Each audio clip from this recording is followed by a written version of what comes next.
Praise the lord. Good evening. સાંજની સલામ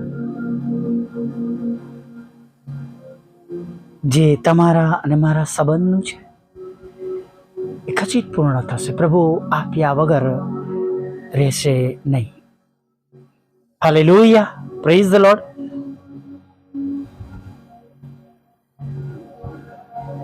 Paul એક જગ્યા પર કહે છે, દેહમાં જીવવું નહીં.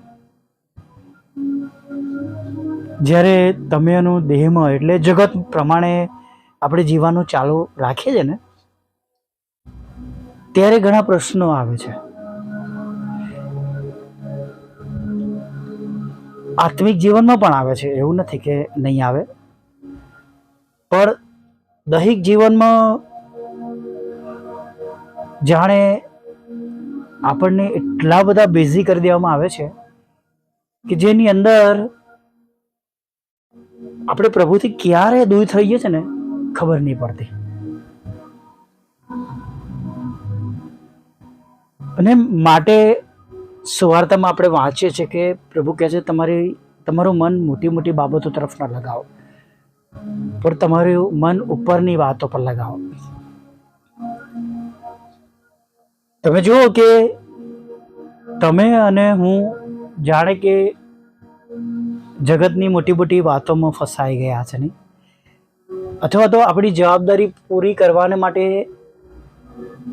અથવા જગતનું આપણું જીવનને આપણે સવારવાને માટે એટલા બધા વ્યસ્ત આપણે થઈ ગયા છે કે આપણે ક્યારેય એ આત્મિક જીવનથી આપણે દૂર થઈ ગયા, ખસી ગયા, એની ઘણીવાર સમજણ રહેતી નથી.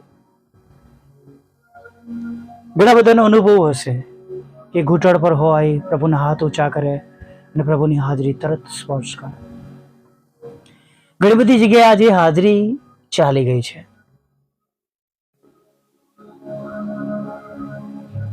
સાંજ સમયમાં બેસવાનો સમય ચાલ્યો ગયો છે, કેમ કે જે જગતનું જીવન છે એ એટલી બધી રીતે આપણે એને પ્રયત્ન કરીએ છીએ જીવવાને માટે, અથવા આપણને ગમતું અથવા આપણી ઈચ્છા કે આપણી યોજના પ્રમાણે બનાવવા માટે, કે જેના લીધે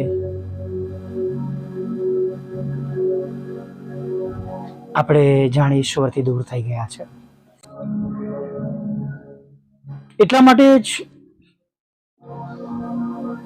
તમે જુઓ કે પ્રભુએ કહ્યું કે પણ તમે પહેલાં તેના રાજ્યને તથા તેમના ન્યાયપણાને શોધો, એટલે બધા વાના પણ તમને મળશે. એ બધા વાના કે જે સંસારના છે, જે જગતના છે, કે જેની પાછળ તમે અને હું વ્યસ્ત થઈ ગયા છે.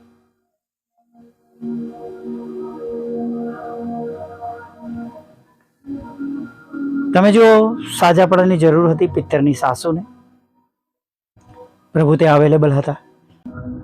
Praise the lord. કે છે પ્રભુએ એના તાવને ધમકાવ્યો અને તે ભાઈ બેન સાસુ એમના સાજા થઈ ગયા અને કહે છે સેવા કરી એમની. મતલબ કે જમવાનું બનાવ્યું, આ છે જે પ્રણાલિકા હોય એ પ્રમાણે એમણે કામ કરવાની શરૂઆત કરી દીધી.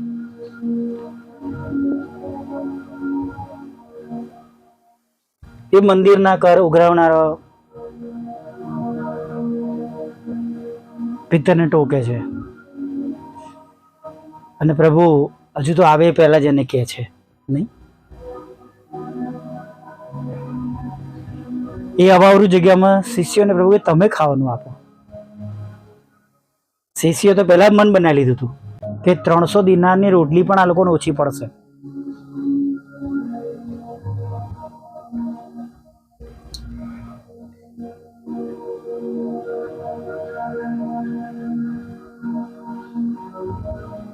એક જગ્યા પર આપણે 2 માછલી ને 5 રોટલી, અને એક જગ્યા પર આપણે વાંચીએ છીએ કે જેમ 12 ટોકરી ભરે એમ 7 ટોકરી પણ ભરાઈને, એવું આપણે જોઈએ છીએ. જે મુખ્ય બાબત કહેવાનો મતલબ એ છે કે જ્યારે જે સમય જે તે વાનાની અગત્યતા છે અને જો તમે અને હું પ્રભુના છે તો પ્રભુ પૂરું પાડે જ છે. ઘણીવાર પ્રભુ એવા રસ્તાઓ આપે છે, અલગ રીતે પ્રભુ સહાય મોકલે છે, મદદ કરે છે, કોઈ નાનું મોટું કામ આપીને, કોઈક વધારાનું કામ આપીને, કે ક્યાંક એ પ્રમાણે કોઈક એવી બાબતના કારણે પ્રભુ કોઈક ના કોઈક રીતે તેમના બાળકોનું ચોક્કસ રીતે ભરણ પોષણ કરે છે. અને એટલા માટે જ કહે છે કે તમે ખેતરના પક્ષીઓને જુઓ, તમે ખેતરના પક્ષીઓને જુઓ.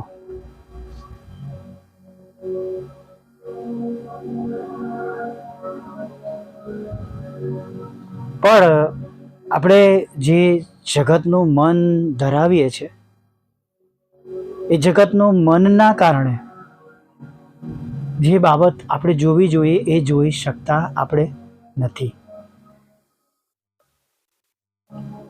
અતિશય ખાનપાનના માટે અથવા વધારે પડતા જગતના વાનાઓમાં ઓતપ્રોત થઈને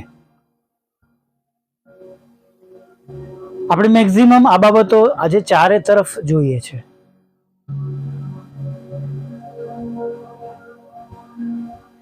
ઘણી બધી જગ્યાઓ પર તમે જુઓ કે વ્યક્તિઓ મોડી રાત સુધી પણ પોતાના ઘરોમાં નથી, કેમ કે હજુ પણ તેઓ બહાર છે. અને ઘરથી બહાર હોય ત્યારે જમવાના સમયે પણ ન હોય અને પ્રાર્થનાના સમયે પણ ન હોય. આજે દરેક જગ્યા પર એવી વ્યવસ્થાઓ જલ્દી થતી નથી, મળતી નથી કે કુટુંબ કે પરિવાર સાથે એક સાથે રોજ કૌટુંબિક પ્રાર્થના કરવી શક્ય બને. આ કડવી વાત છે, પણ સનાતન સત્ય છે. એથી વિશેષ એક દિવસ જે મળ્યો છે રવિવારે પ્રભુ મંદિરમાં જવાના માટે, ત્યાં પણ કુટુંબ કે પરિવાર સાથે હવે એ શક્ય બનતું નથી.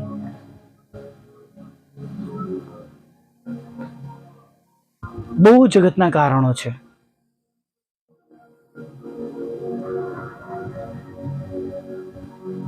હા, ચોક્કસ મુશ્કેલીઓ પણ છે, આપણે નકારી શકતા નથી. ઘણી બધી વાર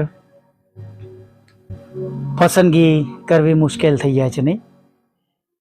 કે આ કામ કરું કે પ્રભુનું કામ કરું, કે આ જગ્યાએ જવું કે પ્રભુ મંદિરમાં જવું. પણ આજે તો નહીં, પણ જ્યારે આપણે પ્રભુની આગળ હોઈશું ત્યારે આપણે જે જે પસંદ કર્યું છે અને જે જે છોડ્યું છે એ બધાનો મારે, તમારે અને સર્વએ એનો જવાબ આપવો પડશે.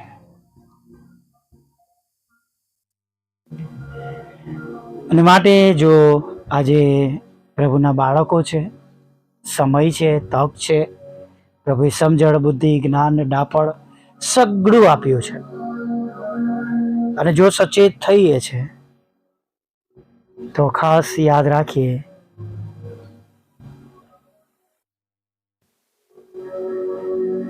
આપણે આપણી જાતોને બદલી શકીએ છીએ.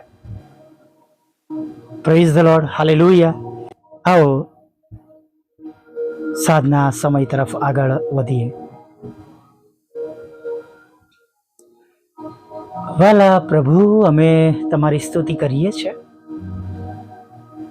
અને અમે તમારો પુષ્કળ આભાર માનીએ છીએ. પ્રભુ, ફરીને એક વાર પ્રભુ તમે આજે અમારી સાથે વાત કરી છે કે પ્રભુ અમે એટલા બધા વ્યસ્ત થઈ ગયા છે કે મારી વ્યસ્તતામાં તમને મળવાનું ચૂકી જઈએ છે. વ્યસ્તતામાં પ્રાર્થના કરવાના માટે પૂરતો સમય આપી શકતા નથી. શાંત સમયમાં જવું બેસવું શક્ય બનતું નથી, ત્યારે પ્રભુ અમે વિનંતી કરીએ છીએ, ક્ષમા કરો. પણ પ્રભુ, તમે બધું બદલી નાખનાર ઈશ્વર છો. તમે સહાય કરો, તમે મદદ કરો. જે બાબતો અમારી જાતે અમે કરી શકતા નથી, ત્યારે પ્રભુ અમને મદદ કરો કે અમે અમારા જીવનોમાં તમારી પાસે આવીએ, તમારી પાછળ ચાલીએ અને જે તે કામોમાં અમે ફસાઈ ગયા છે એમાંથી બહાર કાઢો. અને પ્રભુ, જે વધારે વખત અમારે સંસારમાં કદાચ અમારી જરૂરિયાત માટે ટ્રાવેલિંગમાં કે પ્રભુ બીજા અન્ય એમાં અમારો કિંમતી સમય બગડી રહ્યો છે, જતો રહ્યો છે, તો પ્રભુ અમારો સમય બચે અને પ્રભુ અમને તક મળે તમારી આગળ નમવાને માટે, એવું અમારા જીવનમાં તમે થવા દો. હા પ્રભુ, અમારા જીવનો આજે અમે વ્યવસ્થિત કરી શકીએ. જ્યારે તમે અમારી સાથે વાત કરી છે, ઘણી બાબતો અમને તમે બતાવી છે, ત્યારે પ્રભુ અમે તમને વિનંતી કરીએ છીએ કે અમારી દ્રષ્ટિ તમારા તરફ રહે. અમારી જવાબદારી સાથે અમે એ પણ ન ભૂલીએ કે તમે અમારા ઈશ્વર છો, તમે અમારા સર્જનહાર છો. અને જો અમે જગતમાં સારી બાબતો મેળવવા માટે પ્રયત્ન કરીએ છીએ, તો એમાં સફળતા આપનાર પણ તમે જ છો. ત્યારે પ્રભુ, એ સફળતાઓ આપનાર પ્રભુ, અમે તમારું ભજન કરી શકીએ, સ્તુતિ કરી શકીએ, એના માટે અમને તમારી પાસે લાવો એવી પ્રાર્થના કરીએ છીએ. પ્રભુ, પ્રાર્થના કરીએ છીએ અત્યારે ખાસ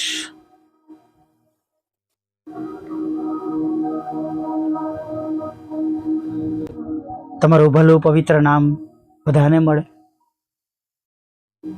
બધાનો બચાવ થાય, કોઈનો નાશ ન થાય. યોહાન 3:16 પ્રમાણે એવી પ્રાર્થના કરીએ છીએ.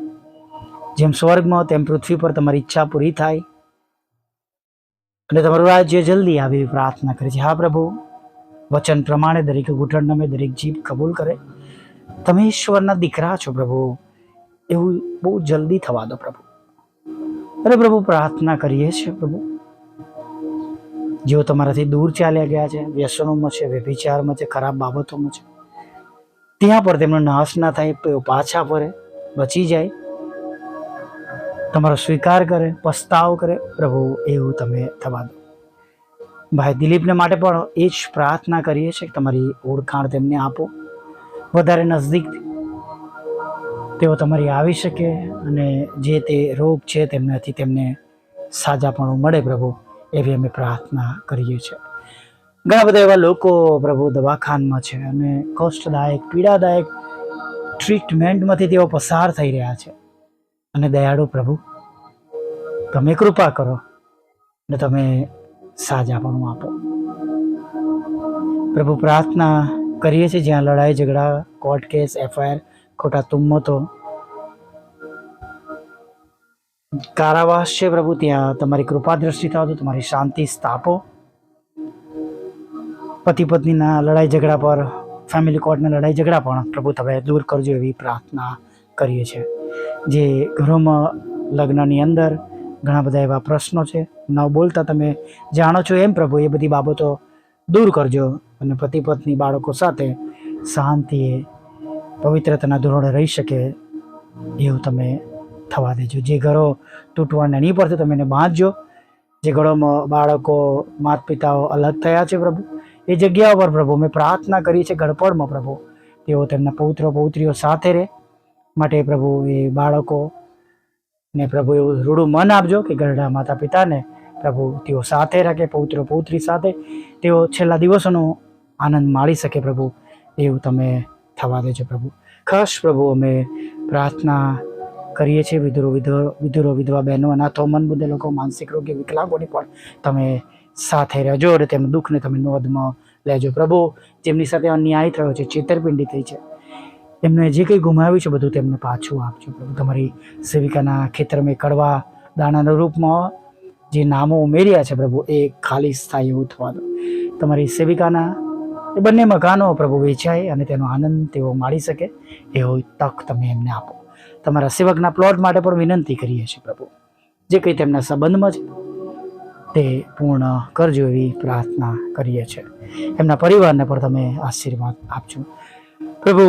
પ્રાર્થના કરીએ છીએ તમારી સમક્ષ અમે નમ્યા છે ત્યારે પ્રભુ,